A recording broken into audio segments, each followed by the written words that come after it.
marah banget karena kayak ngomel sama Tuhan gitu, kayak Tuhan aku udah lakuin A, B, C gitu kan, langsung di list semuanya. Radit udah begini begitu. Kita juga sampai detik terakhir pun aku merasa aku terus beriman untuk kesembuhan gitu. Aku nggak merasa dikalahkan di situ. Aku terus declare kesembuhan. Aku terus berpikir ke arah situ. Saya bilang, Ani, aku kayaknya Tuhan panggil. Maksudnya gimana? Aku nggak terbang lagi. Berhenti jadi pilot? Iya. Terus jadi apa? Saya ingat istri saya bilang, kalau cuman mati, Hani, nggak hari ini aku mati, besok aku mati. Kalau nggak besok, lusa mati. Tapi satu kali aku pasti mati. Ya sahabat, manusia sejatinya diberikan hak untuk memiliki kacamata kehidupannya masing-masing. Cara memandang hidupnya masing-masing. Sebut saja kacamata itu adalah kekayaannya, kebijaksanaannya, pengalamannya, kemampuannya, kepintarannya, dan pengalamannya. Tetapi pada akhirnya kita harus akui, pandangan kita sebagai manusia terbatas. Satu-satunya kacamata yang tanpa batas adalah ketika ia mampu melihat dari titik awal sekaligus sampai kepada titik akhir. Bagaimana jikalau ada kesempatan atau paling tidak kita mau belajar untuk memberikan kesempatan, mengizinkan bagaimana kacamata yang bisa melihat titik awal sekaligus sampai titik akhir ini terlibat dalam proses kehidupan kita. Saya sebut sebagai kacamata Tuhan sendiri. Dan saya percaya sekalipun kita belum melihat secara pasti ujung pangkalnya akan seperti apa yang saya rintis selama ini, misalnya demikian. Tapi saya percaya itu akan indah pada waktunya. Kenapa saya katakan demikian? Karena saya sebentar lagi akan mengajak sahabat untuk kita sama-sama nih berbincang lebih dalam, lebih intens, lebih dekat dengan seseorang yang berkenan untuk berbagi pengalaman pribadinya, dan disitulah dia akan menemukan. Dan itu harapan saya adalah juga membawa kita menemukan sebuah jawaban dan tidak lagi mengalami kekosongan dalam hidup ini. Ya oke sahabat, nah sudah berada di samping saya. Beliau adalah seorang pilot, mantan pilot ya. Bapak Kapten Zivki Priyatelna. Cap, saya akan sebut Cap dulu ya. Pertanyaan yang pertama, memang sudah niat jadi pilot zaman dulu atau itu nggak sengaja? Oke. Jadi saya ini kalau orang bilang itu Zivki family is born to fly. Papa saya pilot, fighter di TNI AU. Dan kalau saya jalan, kita pergi kemana naik pesawat, papa saya nggak pernah izinkan saya ada di kabin penumpang. Kami ini selalu dititipin di kokpit. Kita jadi air minded kan, jadi air minded kan, ngelihat suasana di kokpit, ngelihat gini, wah keren banget pilot gitu kan ya. Apa yang Kapten rasakan saat itu ketika uniform pertama kali dipakai, lalu kemudian masuk di kokpit yang pertama kali? Jadi jangankan uniform airline ya, yang pertama kali paling berkesan itu adalah first solo. First solo itu artinya kita sudah boleh bawa pesawat sendiri. Wah, itu pengalaman yang paling manis juga paling menakutkan. Kenapa? Karena waktu kemarin-kemarin, wah kalau ada apa-apa masih ada instruktur kan. Terus sekarang begitu balik ngelihat landasan, wah loh, ini bisa landing nggak ini? Tapi setelah melewati itu semua ada rasa yang begitu luar biasa ya. Yes. Jadi passionnya ininya, ya saya ketemu yang menjadi passion saya. Waktu kita bicara mengenai lifestyle dari pilot dengan pride yang demikian luar biasa, dengan kelas yang tersendiri, akhirnya kita punya kesempatan yang banyak untuk lupa diri, gitu. Dalam artian kita bisa masuk ke satu pergaulan yang betul-betul Hedonis, hedonis iya gitu. Terus ya udah materialis juga. itu udah pasti hedonis, materialis akan ngikutin kan? Itu sudah pasti. Udah pasti. Ya pasti kehidupan malam itu pasti. Itu saya nikmatin sampai satu titik. Ada yang begitu saya lihat, kok hidup begini ya. Jadi ternyata di sini itu ada sesuatu yang Kosong. Bolong. gitu. Iya. Kayak donat Apa, tuh. iya, bolong apa ya gitu loh. Ini adalah menjadi akibat di mana ada perubahan waktu itu, transisinya adalah mulai saya berjalan dari my passion to his passion. Nah, apa yang membuat Anda sadar ini is about his passion, not your passion? Saya ngerasa, oh ini kok mulai terisi nih. Ya. Empty space ini mulai terisi nih. Nah waktu ini mulai terisi, akhirnya saya bilang, ini hidup. Sampai satu titik di mana Tuhan whispering, nggak keras, nggak pakai kejadian yang aneh-aneh.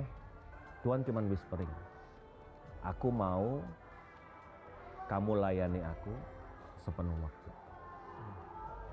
Jadi sahabat, kalau kita bicara mengenai kehidupan beliau, seorang pilot yang sudah dibentuk dari kecil, sesuai dengan passionnya, berkarir dan semuanya berjalan dengan baik. Ya, tapi ini bukan bicara mengenai hidup kita sebenarnya, karena ternyata passion kita kalau tidak sejalan dengan apa yang Tuhan taruh, menimbulkan satu kekosongan di dalam diri kita. Sampai di ujung pencarian beliau ini adalah beliau menemukan satu hal.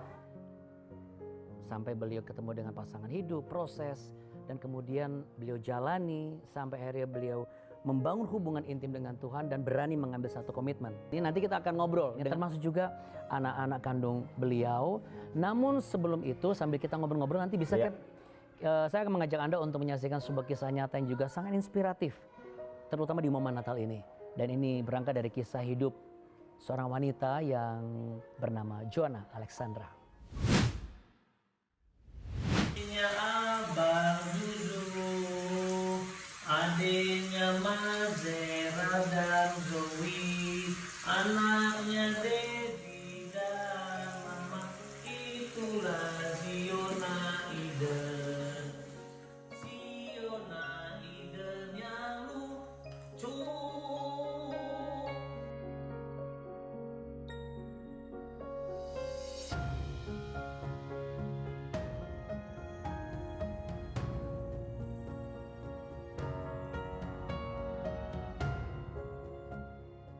Halo pemirsa, di mana saja Anda berada, Anda baru saja menyaksikan sebuah video yang isinya tentu saja merupakan kenangan yang indah dari kawan saya, Raditya Olowan, yang juga merupakan seorang penyiar. Jika pemirsa adalah pemirsa CBN pasti tahu, dia pernah menjadi juga pembawa acara di sebuah acara di sini.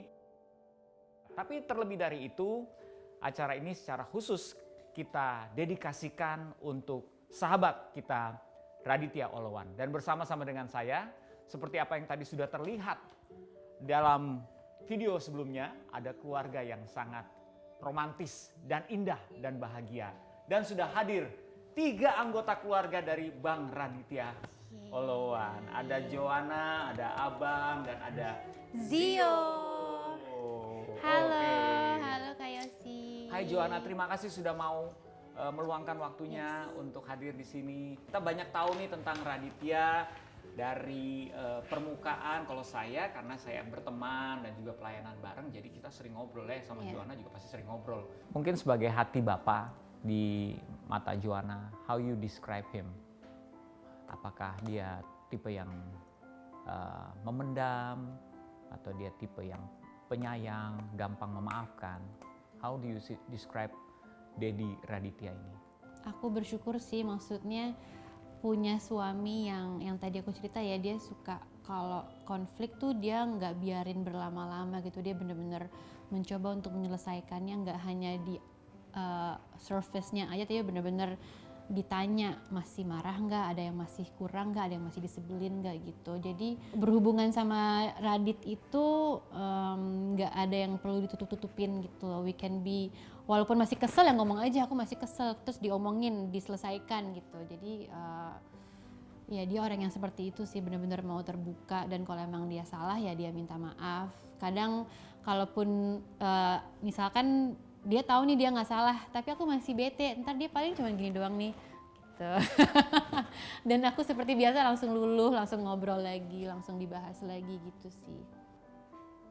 Sekarang abang ya, kalau mami lagi kayak gitu abangnya gituin mami ya. Aduh bang ini. Kalau di mata abang?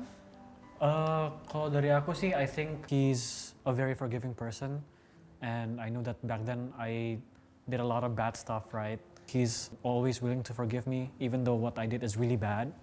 And ya saya tadi mau udah bilang, he is the person that maunya selalu terbuka, and he always wants to talk. If there's something yang aku lagi sembunyiin dari Daddy, ya he always wants me to open up to him, supaya our hubungan kita is more, intimate. Dan dia juga suka terbuka duluan sih, kadang kalau dia lagi stres, dia lagi bete, dia suka ngajak kita ngobrol ya. Terus bilang doain Daddy dong, doain Daddy lagi sebel, Daddy lagi ini. Itu penting dia sih. suka minta didoain sama kamu sama Zera. Yeah, that's really important. I mean, keren. Saya ingat saya juga dalam situasi itu. We all knows what's going on pada saat itu, karena kita juga lagi sama-sama berkumpul di komunitas mendoakan kamu, ingat kan? Tiba-tiba, and then you get the news, dapat telepon, dan semuanya itu berlangsung cepat banget. Tapi mungkin kamu bisa menceritakan what's going on sebenarnya. Kan kita mendengar kabar pertama kali deh dari awal kamu kena COVID sekeluarga ya? Iya, pertama Radit yang kena, abis itu di hari berikutnya PCR Zuzu aja ya. Zuzu, kita masih di rumah tuh, jadi masih isoman di kamar, Zuzu sama Daddy di satu kamar. Terus PCR berikutnya aku juga kena sama Zera, jadi kita berempat sama mbak-mbak di rumah juga kena. Semuanya Baru akhirnya kita pindah ke Wisma Atlet di situ. Terus di satu momen akhirnya dokternya bilang harus ditransfer ke rumah sakit lain gitu.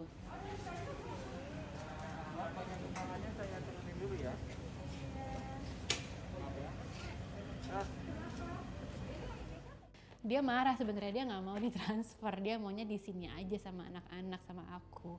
Cuman ya di situ aku lumayan mengambil keputusan sulit ya, karena harus ngebujuk suami, tapi juga sebenarnya aku juga struggling with the feelings kan, kayak aku kenapa harus pisah, kenapa harus ini gitu. Cuman akhirnya aku ngerasa ya Tuhan menuntun juga ya, dia juga bukain jalan ketemu sama dokter-dokter yang tepat, terus masuk ke rumah sakit yang bagus juga. Akhirnya dipindahin ke rumah sakit pemerintah yang lain gitu. Ketika akhirnya memang sudah saatnya. Marah banget. Karena kayak ngomel sama Tuhan gitu, kayak Tuhan aku udah lakuin A, B, C gitu kan, langsung di list semuanya. Radit udah begini begitu. Kita juga sampai detik terakhir pun aku merasa aku terus beriman untuk kesembuhan gitu. Aku nggak merasa dikalahkan di situ. Aku terus declare kesembuhan. Aku terus berpikir ke arah situ. Tapi terus tiba-tiba dikagetin aja gitu. Pertama kan yang kita lagi doa bareng itu kan Kayos, aku ditelepon sama rumah sakit untuk datang. Biasanya nggak disuruh datang, biasanya cuma laporan kondisinya ini dan terus doain ya begitu. Tapi di saat telepon itu disuruh datang, aku udah panik banget, udah nggak tahu mau mikir apa. Akhirnya kita jalan lah, tapi kan itu jam berapa? Jam 6 sore. Jalanannya dari daerah Kuningan ke daerah Jatinegara itu macet banget, sampai akhirnya ya di mobil lah aku terima telepon, dokternya bilang kalau Radit sudah nggak ada. Sekarang kan kamu hatinya sudah lebih berdamai dengan kondisi ini, dengan Tuhan. So pada saat itu kamu mendoakan untuk kesembuhan Radit. Kalau mengingat apa yang sudah terjadi, apa yang sekarang menjadi pokok doa kamu dalam kehidupan ini, terutama dikaitkan dengan itu, pasti doa yang berbeda kan? Sekarang sih kalau aku berdoa, aku lebih suka untuk mau belajar untuk setuju sama Tuhan sih. karena yang kita doain kan keinginan kita, tapi belum tentu masuk sama plannya dia gitu. So aku sekarang selalu berdoa supaya aku bisa setuju sama rencana Tuhan dalam kehidupan aku dan anak-anak. Joanna pernah mengatakan, "To my dearest friend and family, near and far, yang saya kenal ataupun tidak. Gak ada lagi yang saya bisa ucapkan selain thank you so much untuk panjatan doa dan semua harapan yang disampaikan. We need all the prayers, bahkan pray like never before," itu dia hashtagnya. Dalam Ibrani 3 ayat 12 dikatakan, "Karena itu marilah kita dengan penuh keberanian menghampiri tahta kasih karunia, supaya kita menerima rahmat dan menemukan kasih karunia untuk mendapat pertolongan kita pada waktunya." Nah, jika hari ini kamu merasa sedang putus asa, merasa lagi berada di titik terendah, ini waktunya kamu untuk menghubungi layanan doa 24 jam dari CBN. Karena kita setiap waktu rindu berdoa agar Tuhan menuntun dan menguatkan kita semua. Jadi jangan ragu untuk menghubungi nomor di bawah ini. Ya, finally Cap. Di hadapan saya sudah ada putra dan putri kandung Kapten. Yes. Walaupun -1 karena yang satu berada di Bandung yang bernama Natasha. Oke.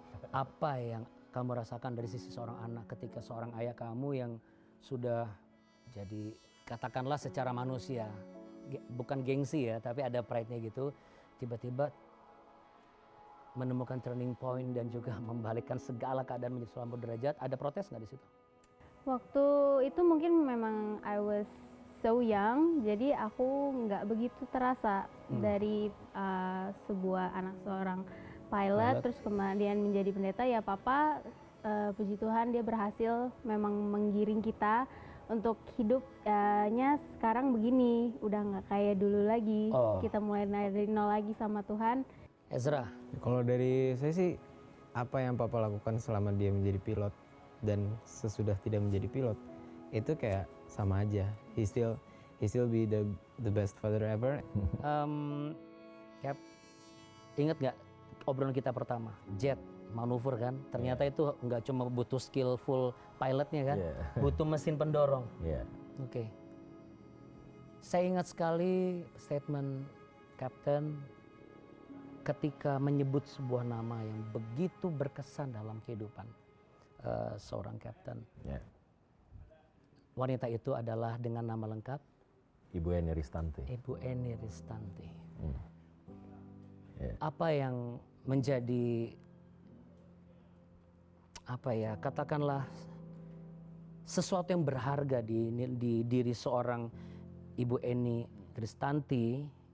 Jadi Eni itu contoh waktu saya dapat panggilan ya. Istri mana sih yang suaminya gajinya udah berjuta-juta gitu ya, puluhan juta mungkin ratus ya. Kemudian nggak ada angin, nggak ada hujan, terus tiba-tiba saya bilang, "Ani, aku kayaknya Tuhan panggil." Maksudnya gimana? Aku nggak terbang lagi. Berhenti jadi pilot? Iya. Terus jadi apa? Nggak tahu, tapi aku melayani Tuhan. Gitu. Dan Tuhan minta untuk fokus. Istri saya nggak argumentasi yang panjang. Dia cuma bilang, kalau itu memang panggilan kamu, jalanin Ani.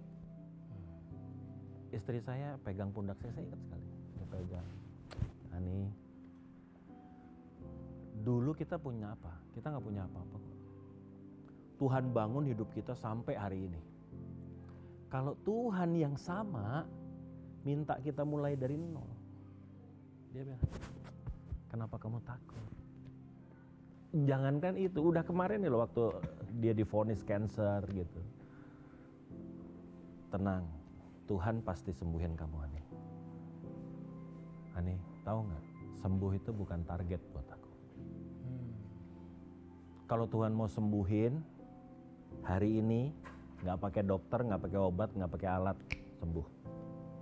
Aku percaya kok, Tuhan kita Maha Kuasa. Tapi kalau Dia izinkan kita berproses, Tuhan ajarin kita.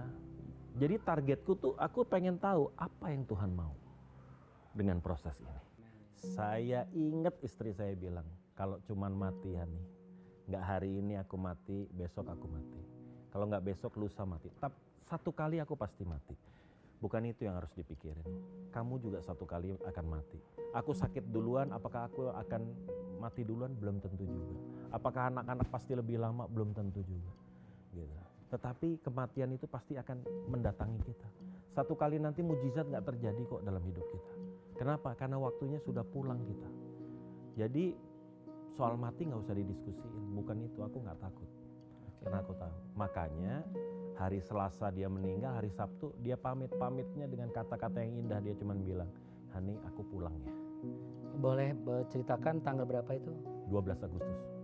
12 Agustus? Jam 11 pagi. 12 Juli.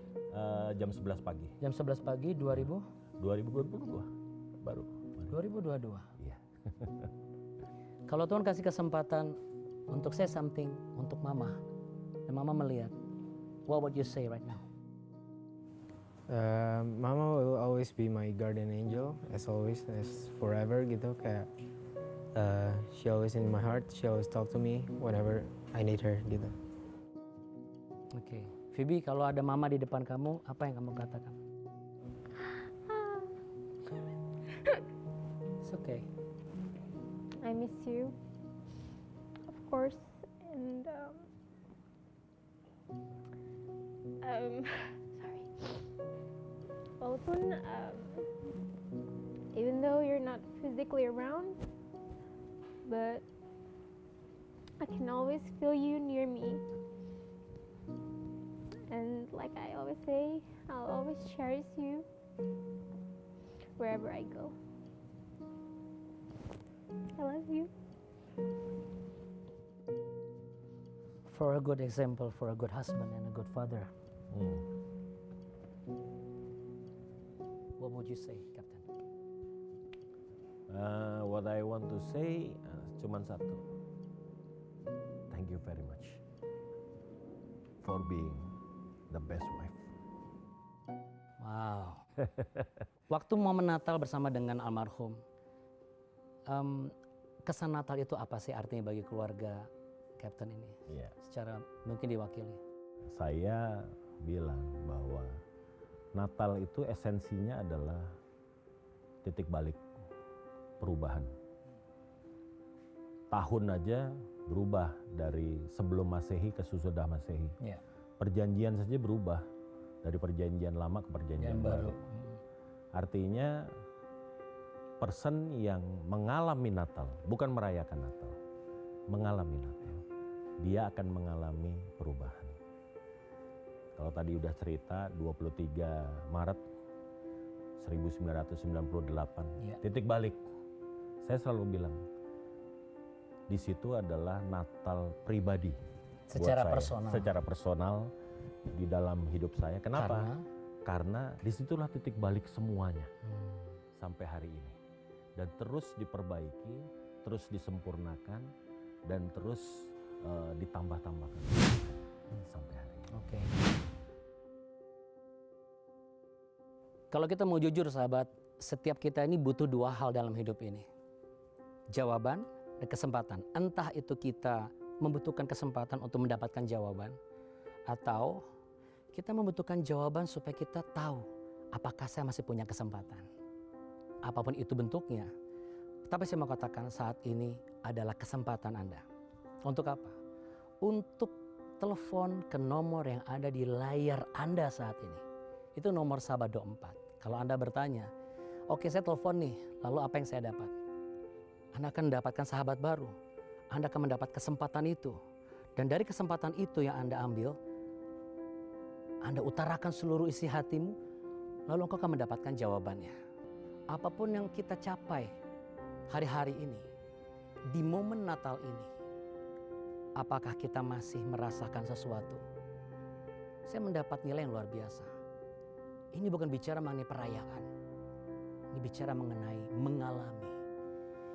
Karena untuk itulah Allah turun ke dunia dari roh menjadi daging, lahir dari perawan suci Maria di kandang domba yang hina untuk apa? Mengalami apa? Kehidupan manusia. Supaya setiap manusia yang benar-benar menerimanya dan mengalami Yesus Kristus dalam kehidupannya. Momen Natal sebagai momen kelahiran baru pengharapan. Apakah kita saat ini sedang merasakan aku sendirian? Iya, kita tidak bisa menolak ketika kita harus kehilangan sesuatu atau seseorang yang paling berharga atau paling kita kasih dalam hidup kita. Sama seperti kita tidak pernah menolak kan kalau Tuhan kasih berkat, kasih mujizat, kasih pekerjaan. Lalu kenapa kita menolak ketika kita harus kehilangan orang yang kita kasihi? Hanya karena apa? Aku kini sendirian. Tapi satu kebenaran yang mau saya sampaikan. Inilah momen yang harus engkau alami, saudaraku. Engkau enggak sendirian. Ada Yesus yang menyertaimu. Bisa saja sesuatu yang berharga dalam hidupmu atau seseorang yang kau kasihi mungkin secara fisik tidak bersama engkau lagi. Tetapi di dalam hatimu penyertaan Tuhan Yesus itu nyata sampai hari ini. Coba engkau letakkan tangan di dada, pejamkan mata, rasakan detak jantungmu berdetak. Saya mengatakan itu langkah kaki Tuhan di dalam hidupmu, saudara. Mungkin dia tidak bersamamu lagi. Tapi Yesus tetap menyertaimu. Saya akan berdoa untukmu. Arahkan hatimu kepada Tuhan. Semua yang letih lesu beban berat, yang kehilangan, yang sedih, yang mungkin merasakan bahwa ini momen Natal yang tidak sebagaimana yang saya rindukan. Tetapi satu hal, Tuhan sudah lama merindukan Anda untuk kembali melekat bersama dengan Dia. Bukan hanya sekedar merayakan Natal, tetapi mengalami Natal. Dan saya perkatakan di dalam nama Tuhan Yesus Kristus, sebagaimana Yesus lahir di tengah-tengah situasi yang begitu menakutkan dan penuh dengan kecemasan, saya mau perkatakan engkau tidak lagi diliputi oleh kecemasan dan kekhawatiran akan masa depanmu, tidak lagi diliputi oleh rasa kehilangan orang yang kau kasihi, sebab saat ini juga ikuti kata-kata saya. Aku perkatakan, katakan sama-sama dengan saya, aku perkatakan Yesus Kristus lahir di dalam hatiku. Dialah Allah yang menyertaiku sekarang sampai pada kesudahannya. Aku serahkan masa depanku ke dalam tangan Tuhan. Aku maksimalkan apa yang aku punya. Dan aku izinkan keterlibatan tangan kuasa Tuhan turut campur untuk menyelesaikannya bagiku, bagi keluargaku, bagi keturunanku kemudian, dan bagi masa depanku. Dan semuanya bagi hormat dan kemuliaan Tuhan. Aku mendekat kepadamu lagi Tuhan. Aku mau melekat kembali padamu. Dalam nama Tuhan Yesus. Katakan sama-sama dengan saya, amin. Amin. Iya. Jadi ternyata saudara, kalau ada masalah, bukan berarti Tuhan tegur saudara. Tapi sebenarnya Tuhan panggil saudara. Dia sudah memanggil engkau berkali-kali. Dan melalui program ini, pastikan engkau datang kembali kepadanya dan menyelesaikan apa yang Tuhan percayakan dalam hidupmu. Percayalah. Hidupmu dan hidupku adalah mahakarya dari tangan Tuhan yang akan indah pada waktunya. Di momen Natal ini, saya mengucapkan selamat Natal. Selamat menikmati Natal, mengalami Natal, dan akhirnya merayakan dalam kebahagiaan bersama dengan kasih Tuhan dan keluarga yang masih ada di antara kita saat ini. Tuhan Yesus memberkati.